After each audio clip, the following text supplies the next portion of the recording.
আজকে আমি Dhaka Mirpur dental college হাসপাতালের ভেতরে শুক্রবার রেস্টের দিন এখানে একটু হাঁটতে আসলাম। জায়গাটা অনেক নীরব, রিল্যাক্স করতে এসেছি। ভাবলাম বন্ধুদেরকে একটু শেয়ার করি। মূল ভিডিওতে যাওয়ার আগে অবশ্যই একটা সাবস্ক্রাইব এবং লাইক করে শেয়ার করে দেবেন। আসলে একটা হাসপাতালের ভিতরে আসলে বোঝা যায় এখানের মানুষ কতটুকু কষ্টে আছে, কতটুকু দুঃখে আছে। এটা আসলে বোঝা বড় কঠিন।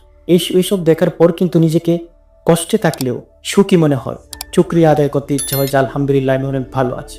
মানুষ কতই না কষ্টে বেরোচ্ছে। আমার জীবনেও অনেক কষ্ট, কিন্তু আপনি আমার মুখ দেখে, চেহারা দেখে কখনো বুঝতে পারতেন না যে আমি কত কষ্টে আছি। এটা প্রত্যেক মানুষের ভিতরেই একখানা একটা কষ্ট থেকে যায়, কিন্তু সেই কষ্টকে পিছনে ফেলে দিয়ে আপনাকে এগিয়ে যেতে হবে। যুদ্ধ করে আপনাকে সামনের দিক এগোতে হবে, আপনার কর্মস্থলে যেতে হবে। আপনি যদি মনের ভিতরে কষ্ট রেখে বসে থাকেন, বাসায় যদি শুয়ে থাকেন, আপনি কর্মস্থলে গেলেন না, আপনাকে অভাবে ক্রাশ করবে। ঠিক তখনই আপনার আরও কষ্ট বেড়ে যাবে। তাই সব কষ্টকে মুছে ফেলে দিতে হবে। আপনি যত কষ্টই থাকেন না কেন, সেই কষ্টকে কষ্ট মনে না করে আপনার কর্মস্থলে যেতে হবে এবং আপনাকে যুদ্ধ করে চলতে হবে। দেখুন, গতকাল আমার এক যাত্রী, আমি 5 টাকা আমার কাছে বাংতি নেই, সে আমাকে ভাড়া দিতে চেয়ে বাংতি না থাকার কারণে মাত্র 5টি টাকা বাংতি নেই আমার, তার কাছ থেকে 5 টাকা বাড়তি রাখতে চেয়েছিলাম। এই 5 টাকার জন্য সে আমার সাথে কি একটি জাতা ব্যবহার করেছে। তবু আমি নিজেকে কন্ট্রোল করেছি, কারণ আমি একজন মানুষ, সেও একজন মানুষ এবং আমি একজন ড্রাইভার।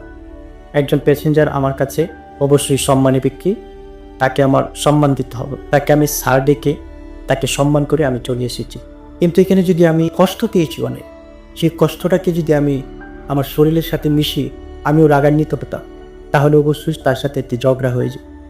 তাই আমার ড্রাইভার ভাই এবং যারাই যেখানে থাকি না কেন, যে কর্মী থাকি না কেন, নিজের কর্মকে সম্মান করে অবশ্যই আমরা আমাদের উপরের লেভেলে যারা রয়েছে তাদেরকে সম্মান করব।